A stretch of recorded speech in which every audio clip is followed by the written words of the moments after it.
the YouTube channel of YFD यानी your future destination.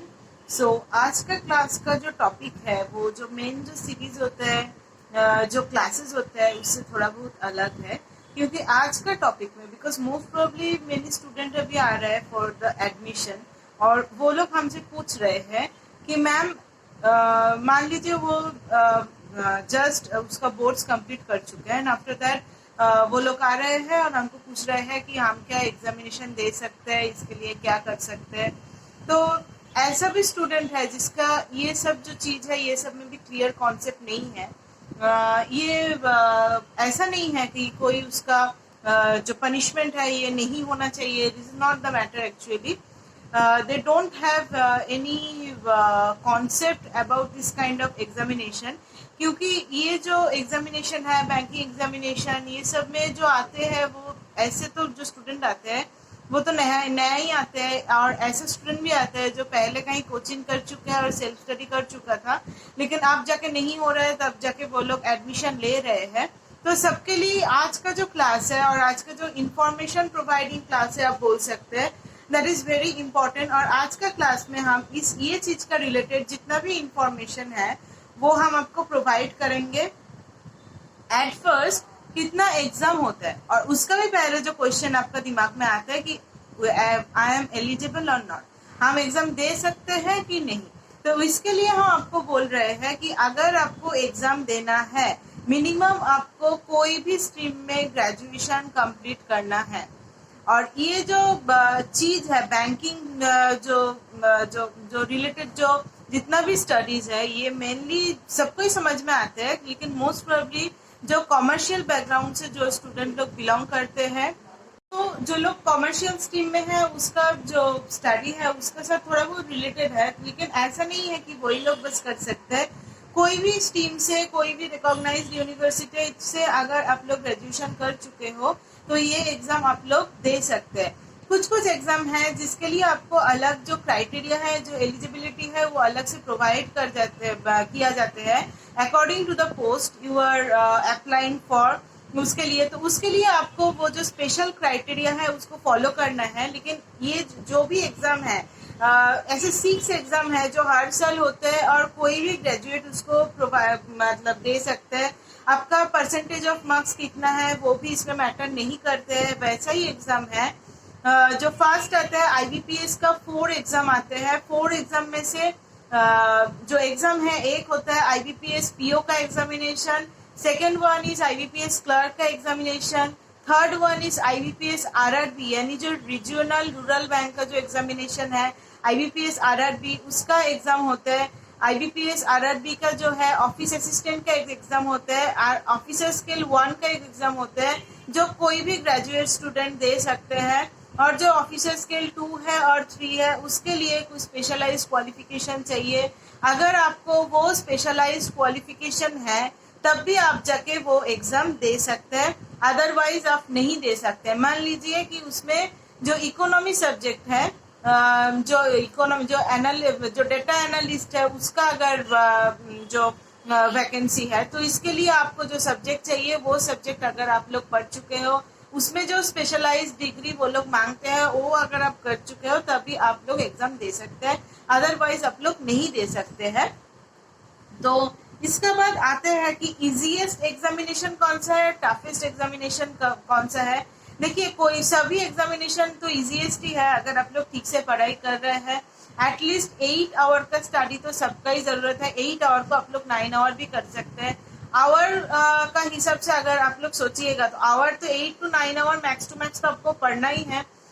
लेकिन जो है अगर आप लोग 5 आवर्स अगर आप लोग वर्किंग है अगर आप लोग 5 आवर्स की स्टडी करते हैं उसको अगर आप लोग बहुत ध्यान से कर रहे हैं, अगर आप लोग उस 5 आवर्स में अपना 100% प्रोवाइड कर सकते हैं तब भी आप लोग जरूर से क्वालिफाई कर सकते हैं। बिकॉज मेरा पास ही कितना स्टूडेंट आते हैं जो वर्किंग है, सो दे वो लोग नहीं प्रोवाइड कर सकते 8 to 9 hours, so they minimum 4 to 5 hours देते हैं। और ऐसे भी स्टूडेंट है जो ऐसे भी करके पास हो चुके हैं। तो ये गया कितना आवर्स आपको पढ़ना है। उसका बात है जो बात हम बोलने जा रही थी that is easiest examination. RRB का जो एग्जामिनेशन होता है प्रिलिमिनरी में वो थोड़ा बहुत इजी होता है।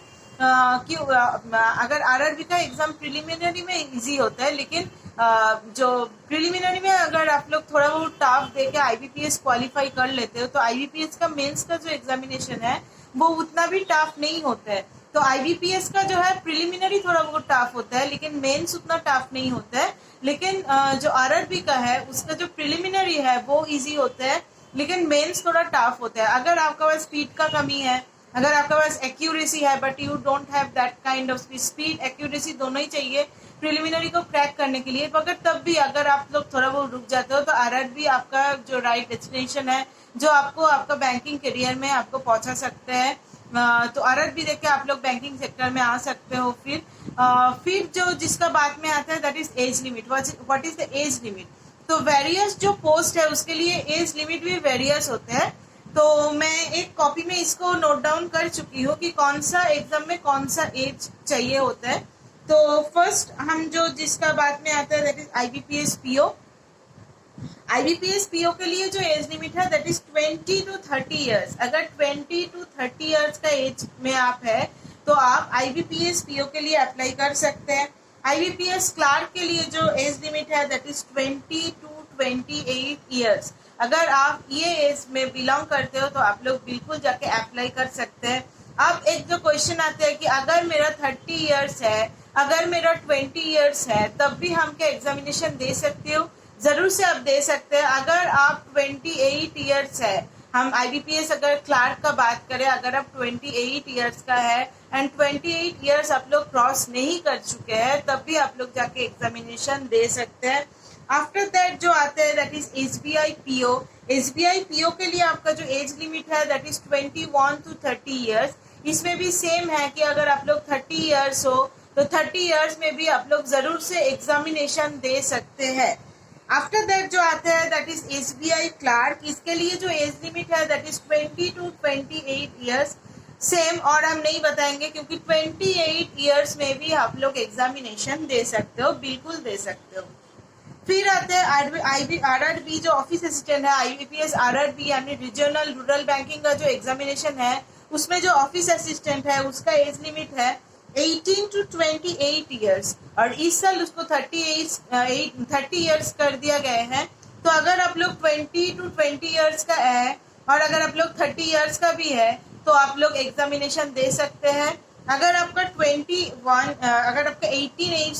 ईयर्स हो चुके हो तो तब भी आप लोग दे सकते हैं, क्योंकि 18 ईयर्स से बिलो 18 ईयर्स नहीं दे सकते, लेकिन 18 ईयर जिसका एज है वो भी दे सकते हैं। 30 ईयर्स जो जिसका एज है वो भी एग्जामिनेशन एज वेल एज दे सकते हैं।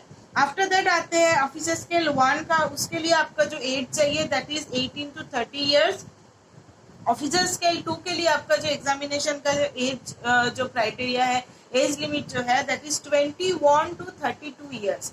तो आई होप कि जितना भी क्वेरीज था, जितना भी आप लोग अप्लाई कर सकते हैं कि नहीं, जितना भी क्वेरीज था वो हम सॉल्व कर चुके हैं आपके लिए। हम जितना भी इंफॉर्मेशन हो सकता है हम आपको प्रोवाइड कर चुके हैं। I hope so. So if you are helpful with this video, so please give a like and don't forget to share my videos and don't forget to subscribe my channel. Thank you so much. ऐसे ही जुड़ा रहिए, ऐसे ही मेरा जो future destination है उसको और बढ़ाते रहिए, क्योंकि आपका ही चैनल है। आप अगर सपोर्ट नहीं करते हैं तो कुछ भी नहीं पॉसिबल है। Thank you so much guys, thank you so much, thanks for watching.